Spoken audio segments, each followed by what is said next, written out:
Welcome to Bnews Weekly. I'm Phil Gallagher along with Bnews Director Rich Hosford, Bnews reporters Tad Stefanak and Robert Parris, Peter Brown with the weather, and Ian Casciola with the community calendar. Thank you for joining us. The Board of Selectmen voted to end the exemption for new lawns with regard to the town's watering restriction. As previously reported on BCAT, the board voted to create a 1 day per week grass watering restriction for all residents and businesses in the town. The restriction applies to all automatic watering systems. Among the exemptions to the restriction was new lawns, which require more watering to get established. However, any new lawns planted moving forward will not be exempt and will have to adhere to the watering only once per week. Department of Public Works Director John Sanchez said this change is necessary because the area is still in the midst of a severe drought. He also said the watering restriction may have helped, but due to the continued lack of rain, they are closely watching the reservoir and need to keep the restriction in place. The board also voted to confirm that town staff, specifically Town Administrator John Petrin, has the authority to declare a complete watering ban if the situation makes it necessary. This could be if the drought continues longer than expected or if one or more of the water plants has a problem or needs to be shut down for maintenance. Water treatment plants, that is. The Burlington Police Department arrested a Burlington man on drug charges this week after a lengthy investigation by the department's detective unit. Chief Michael Kent said that on Tuesday, August 9th, officials obtained a search warrant for 2 Louise Road in Burlington, where the suspect was found to be in possession of nearly 50 grams or 1.7 ounces of marijuana. As a result, Ryan Sullivan, 19 of Burlington, was arrested and charged with possession with intent to distribute a Class D substance. Distribution of a Class D substance, marijuana. Officials say that over the past 11 months, detectives have investigated the illegal distribution of marijuana from Sullivan's address. During the course of their investigation, officials determined that Sullivan was distributing large amounts of marijuana from the residence. According to the release, detectives identified dozens of customers who would arrive at the residence and spend a short amount of time in the driveway with Sullivan before leaving. The Burlington Police Department has a new member. Officer Eric McGee was appointed by Town Administrator John Petrin on Monday, August 15th, and will attend a Municipal Police Training Committee Academy in September. He was highly recommended by Chief Michael Kent. Before coming to Burlington, Officer McGee served as a police officer on the Hanscom Air Force Base and as a petty officer in the U.S. Coast Guard. He attended the University of Mass, Lowell, earning a bachelor's degree in criminal justice in 2014. Officer McGee is a true Burlington local. He grew up in town, graduated from Burlington High, and currently lives in Burlington. Chief Kent says he's excited to welcome Officer McGee to the Burlington Police Department, and he is confident his hard work, dedication, and knowledge of the Burlington community will be a vital asset to the department. Work is set to begin on a big project on one of Burlington's most difficult roads. Bnews Director Rich Hosford went down to meet DPW Director John Sanchez on Middlesex Turnpike to find out more. He has this report. A call for bids has been put out for work to improve one of Burlington's busiest roads. There are plans underway to improve Middlesex Turnpike from the 128 ramps to the Lexington town line. The project is a cooperation between the state, which approved a $2.25 million grant for it, the town, and the Gutierrez Company, which is contributing funding as part of the EMD Millipore project going up on the summit. DPW Director John Sanchez explained what the project entails. Well, we have a lot of small changes and some major changes. I want to say the biggest change that people are going to see here south of 128 is that the middle lane that is currently a turning lane, share, no matter which direction you move, is going to be eliminated, and instead of that, we're going to have dedicated left turning lanes. It's going to make it easier for people to know where they need to be. I mean, right now, at times it's dangerous. People don't know which way they're coming. Some people will use it sometimes as an extra lane. And from now on, after the project is done, it's going to be really delineated and marked for left turn lanes where you need them. Sanchez said there would also be extra lanes added to the intersection with Route 128. Major changes also at that intersection. That part of the project is actually owned by Mass DOT. It's owned by the state. If you recall, a couple of years ago, we had a project there. We put no traffic signals. When that project was done, everything was placed such that we didn't have to move them again. So everything we constructed in the past, we wouldn't have to be reconstructed or moved. But what we're going to have is we're going to have, coming off the ramps, from 128, we're going to have an extra lane going north into the Middlesex Turnpike. That's going to make it easier for people to merge into the Turnpike coming off the ramps. And we're also going to have an extra lane on the Turnpike itself. As you go up north past Dunkin' Donuts, there's going to be a lane on the right, which is going to be dedicated for going north into 128 as well. They're also going to realign the ramps with Wheeler Road, something Sanchez said will allow them to eliminate one of the light cycles through sharing movement. Down the road, there will also be changes in the section of road between Adams Street and the Middlesex Marketplace. The third section here that we're talking, where we're standing at Adams Street, is where we're going to have substantial changes, and this is part of the town-owned portion of the project. Behind me, as you see the lanes going out to what used to be, I believe, the Gallagher Mall, or Middlesex Mall, I don't know what the name was at that time. Now it's where H-Mart and the Market Basket is. What we're going to have is, instead of the single left turning lane that you currently see today, we're going to have two lanes making that left turn. We're going to put all kinds of new signals here, new arms, everything is going to be brand new to improve the traffic at this point of the Turnpike. Sanchez said he believes drivers will see improvements due to the project. I think it's going to be big changes in the sense that we're eliminating some of the cycles up on Wheeler Road, and as well as this intersection right here. Currently, also, I forgot to mention, coming out of Adams Street, there's only a single lane making the left turn. With the new project, we're going to allow two lanes making the turn as well, which is going to cut the time down on this signal for vehicles to make that turn. However, given the makeup of Middlesex Turnpike, not all the traffic problems will be resolved. Some of the issues that we will continue to have is we have a lot of driveways coming into the Turnpike, and obviously no amount of signals is going to take care of that, and a lot of times a lot of the delays are caused by people trying to get in and out of those driveways. But there will be improvements. Absolutely, there will be significant improvements. Finally, the project also includes adding additional sidewalks. If you look at the Turnpike, the east side of the Turnpike, there's sidewalks in some portions of the project. Once the project is complete, there will be a sidewalk pretty much connecting all the way from here to Wheeler Road and also in front of Best Buy. What we're going to have at this point is a sidewalk that can take you from Lexington all the way to Bedford, as we have completed sidewalks all along this corridor. So when will the work begin? Well, the project was the bids were recently opened last week. We intend to award the contract by next week. We will probably see some work going on here in September. The major part of the work, the paving and a lot of that, you probably will not see until 2017. On Middlesex Turnpike, I'm Bnews Director Rich Hosford. The Middlesex Sheriff's Office is warning residents of ongoing telephone scams in which perpetrators are posing as deputy sheriffs, the release states. In recent days, the office has received multiple reports of individuals threatening arrest for failure to pay outstanding bills or fines, said Middlesex Sheriff Peter Katouzian. These are scams. No member of the office or any legitimate law enforcement agency will ever threaten arrest in such a manner. In each case, the caller claimed to be a deputy sheriff, providing the recipient of the call with a name and badge number and indicating either a warrant or a complaint had been issued for the individual's arrest. Fortunately, in each of the recent cases reported to the Middlesex Sheriff's Office, the recipients of the calls recognized them as scams. This is not the first time such a scam has been reported. Katouzian said he has heard similar complaints multiple times in the last few years, as we have reported multiple times. With an increase of these arrest scams, the Sheriff's Office is offering the following tips. Never give out your Social Security number or date of birth to anyone who contacts you. Never provide any financial information, bank account, credit card numbers, etc. Never purchase a product, money pack cards, gift cards, etc. to pay a debt.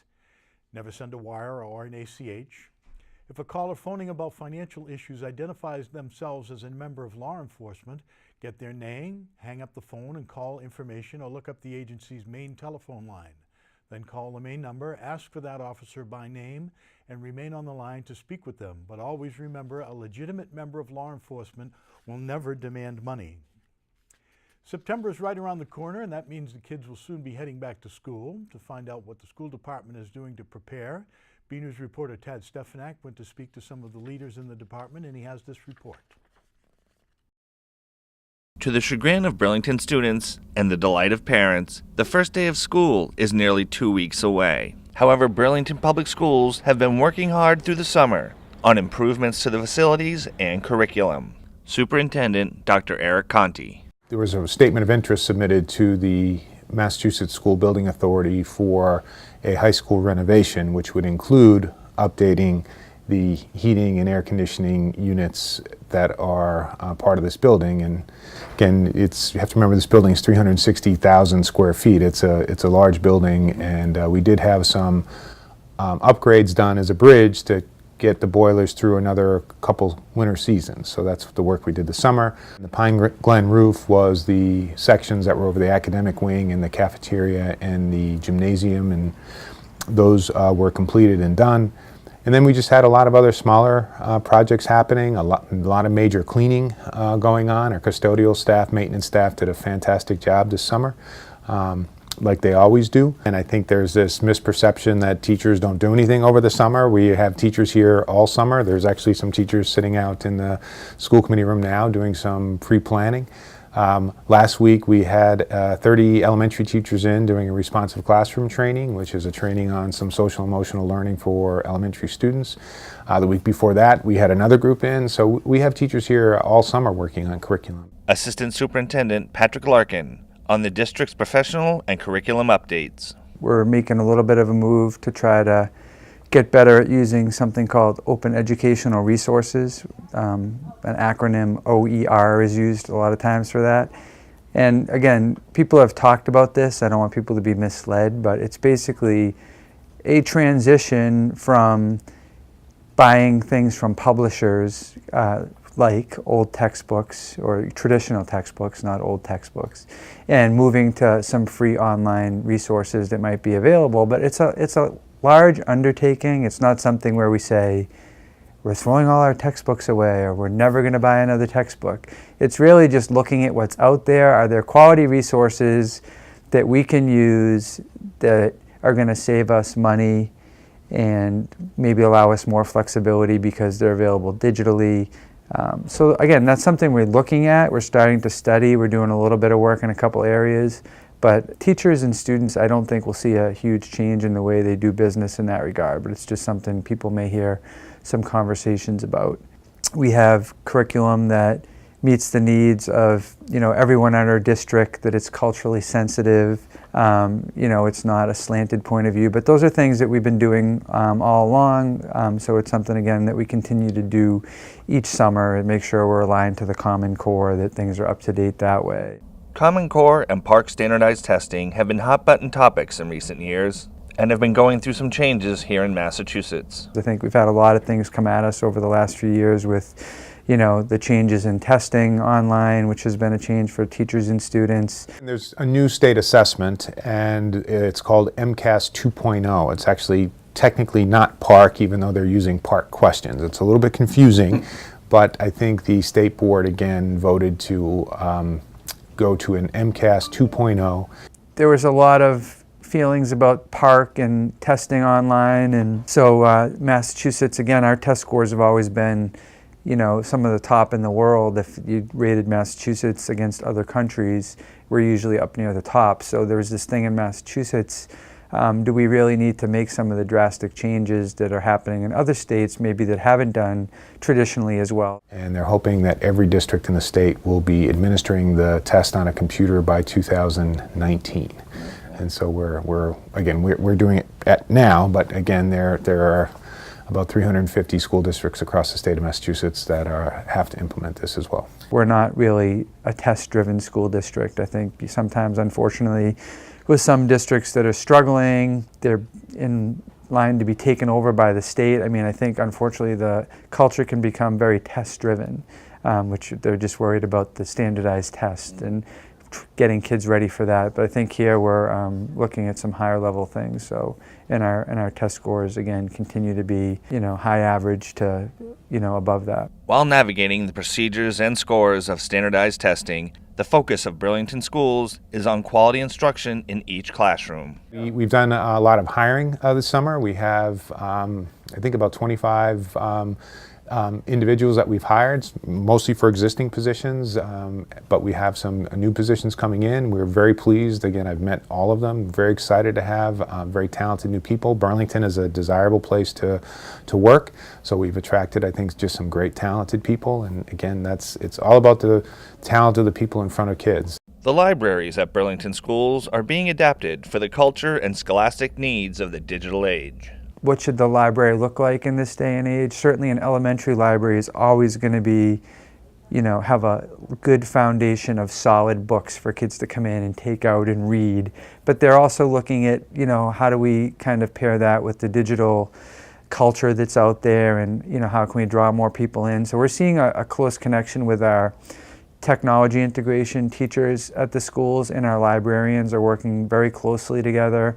I think there's some investigation about maker spaces in some of the elementary schools, which again are just spaces that kids can go into and try a variety of different tools to problem solve and be creative. And so I think we're trying to change what that looks like. So that's a work in progress. So that'll be exciting this year. The lower library at the Burlington High School is being upgraded to fit the modern day applicability. Mark Sullivan, the principal, and the teachers are changing the schedule a little bit. They're trying to do more collaborative learning, interdisciplinary learning, and so they're trying to have that space support that. One of the things you try to do here in the real world, right, where we're preparing our kids for that, they need to be prepared to go in and work collaboratively and problem solve, and we're trying to create some of these spaces that you would see and say a Google or some of these innovative companies, they have these big open spaces. So again, that's a big open space anyway. We're not changing a lot, but I think he's putting some more creature comforts in place to attract people to be there, and I think it'll be an exciting space for people to utilize.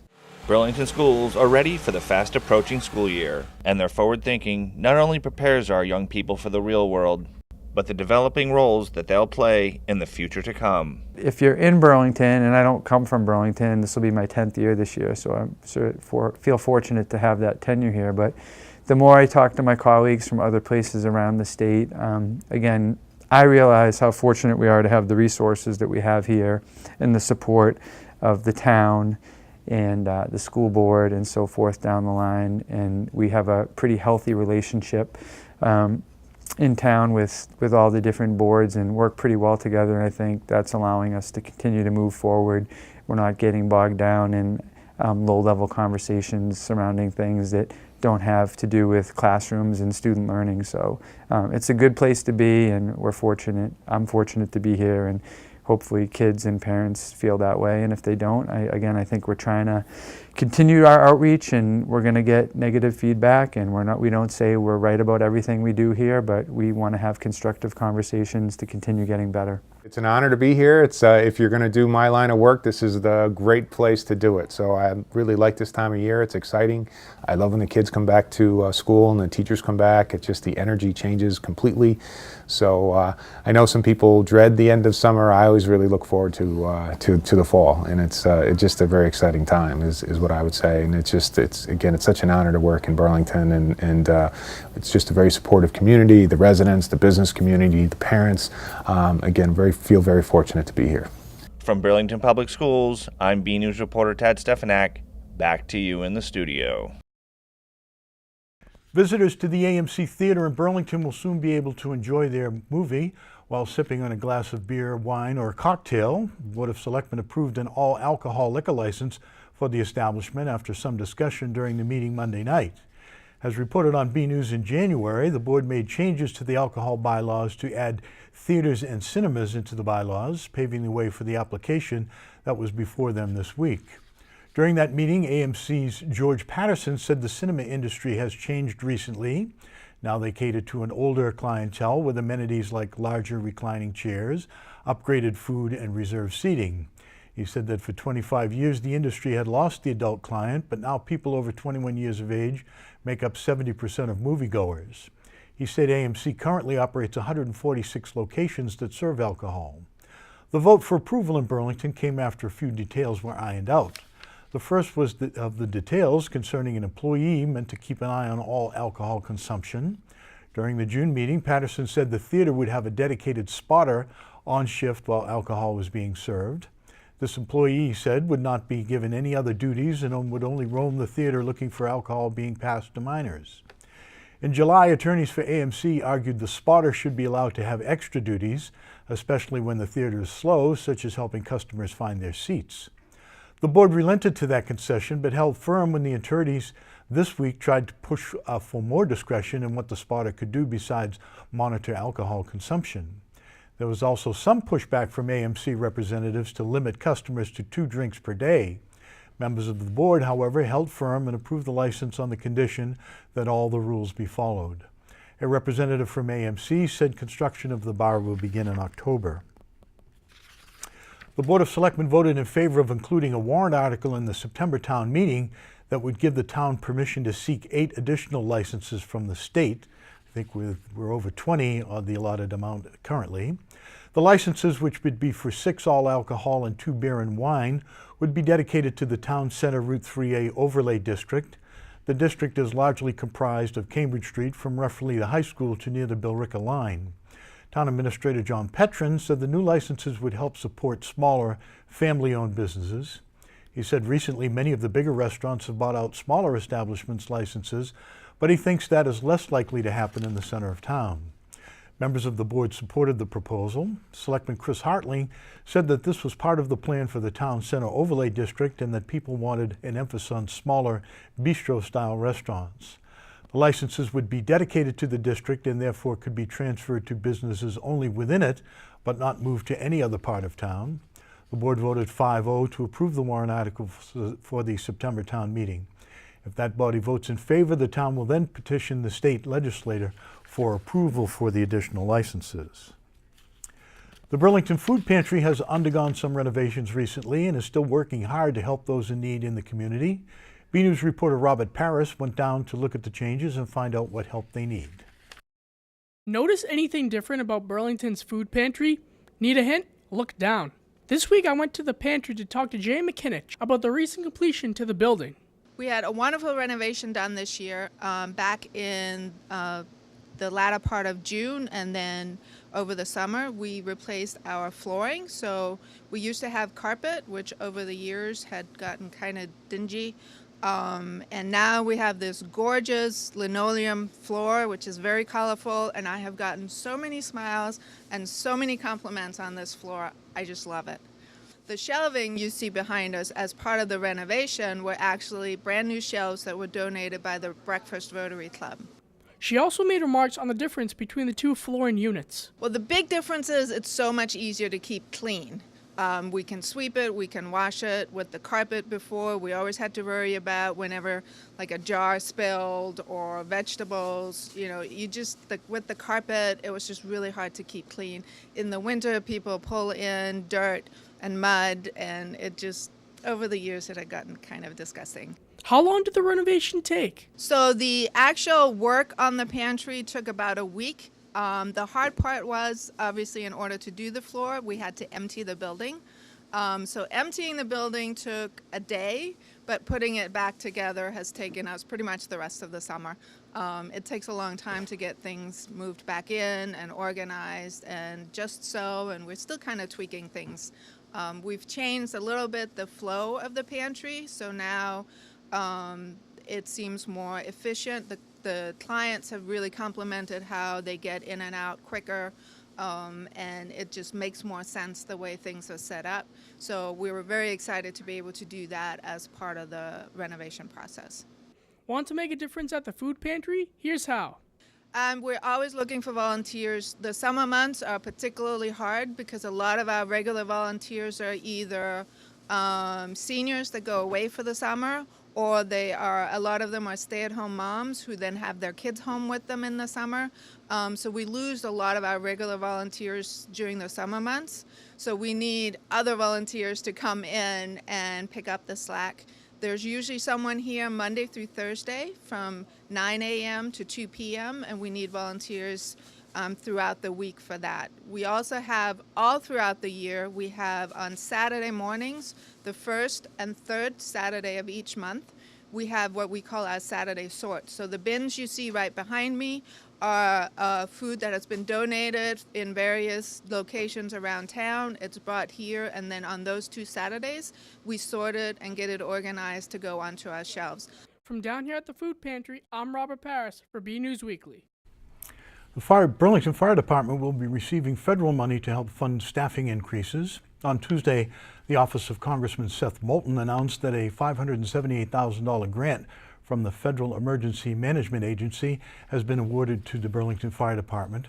The Staffing for Adequate Fire and Emergency Response grant will allow for the department to bring 4 new firefighters onto the team. The news was well received by the department. The Burlington Fire Department, being a career department, applied for the grant under the category of hiring of firefighters. Fire Chief Steve Yetman said it has been extremely difficult for many years for local fire departments to provide emergency response services to ever-increasing call volume with limited and stagnant staffing levels. He said the grant will be a big help to the department. During Monday night's Board of Selectmen meeting, the members voted 5-0 to accept the funds. They also praised Chief Yetman, especially Assistant Chief Mike Patterson, who wrote and submitted the grant, for their work in saving the town money. The funds will help cover 2 years of salaries for 4 firefighters, positions the department and the town already wanted to fund in the next year's budget warrant article. Let's go now to Bnews weatherman Peter Brown for the latest forecast. We'll also check out the community calendar with Ian Casciola to see what's happening in Burlington.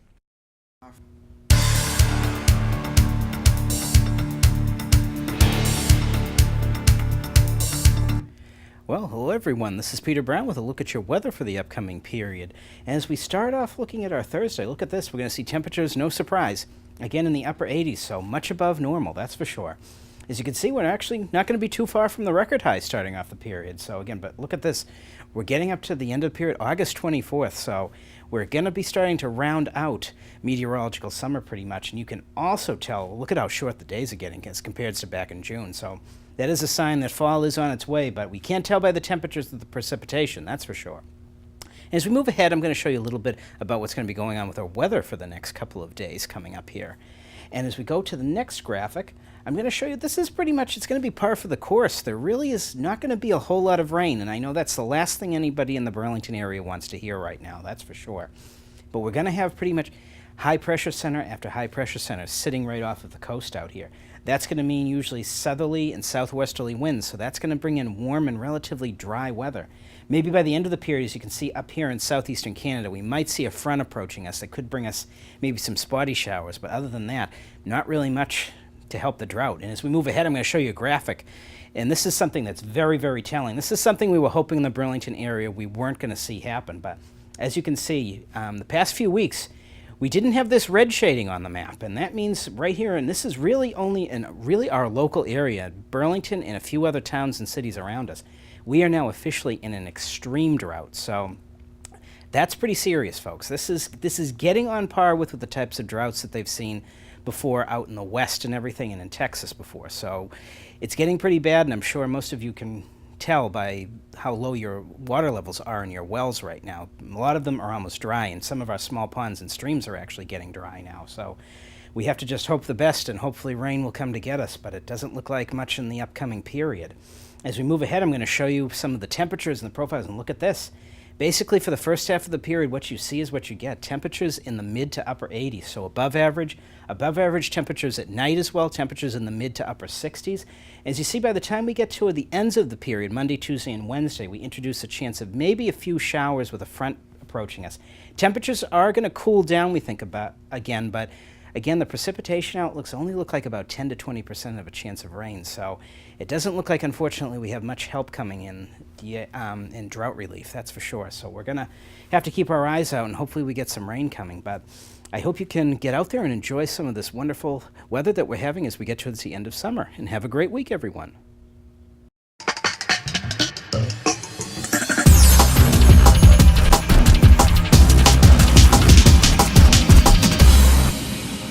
Hello and welcome to your community calendar. Parents, do your kids like Legos? On Saturday, August 20th at 4 p.m., the Barnes & Noble in Burlington is hosting a Lego Build event. Participants will get to explore their creativity on this entertaining, team-building occasion. The event is for kids ages 6 and up and is free. For more info, visit the Barnes & Noble website at barnesandnoble.com or call 781-273-3871.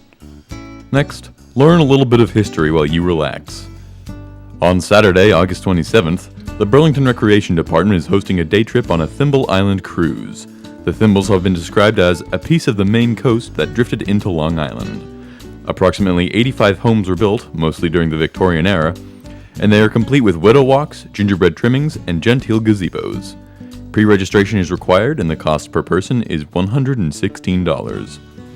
For more info, visit the Burlington Recreation Department at burlington.org or call 781-270-1695.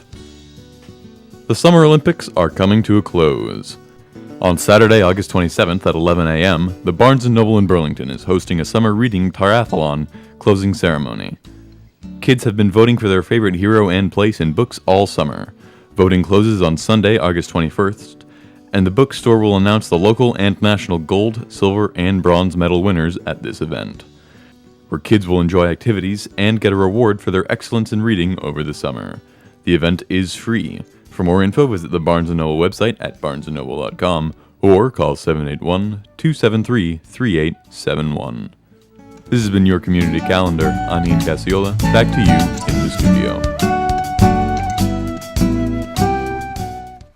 The first case of West Nile virus of the season in Massachusetts was found right here in Middlesex County. The Massachusetts Department of Public Health said on Wednesday that a patient in her 70s was diagnosed with the virus through testing completed by the Mass State Public Health Laboratory. The patient remains hospitalized. DPH is conducting an investigation to determine where the individual was most likely exposed to the infected mosquitoes. Assessment of West Nile virus risks areas will depend on the findings of this investigation. This is peak season in Massachusetts for possible West Nile virus infection in humans, the DPH says. The high temperatures and drought conditions are resulting in elevated populations of the type of mosquitoes that are most likely to spread the virus. That's why it is more important than ever to take steps to avoid mosquito bites by using repellents, covering up to reduce exposed skin, dumping standing water around the home, and moving indoors at dusk when mosquito activity reaches its peak. Finally, this week, members of the Burlington Public Library were in the studio to create a video with our middle school video vacation week kids and members of our high school club. The purpose was to have an on-camera dance party to highlight Freegoal, the library's online resources, which allows library card holders to legally download 5 songs per week and keep them forever. Let's check it out.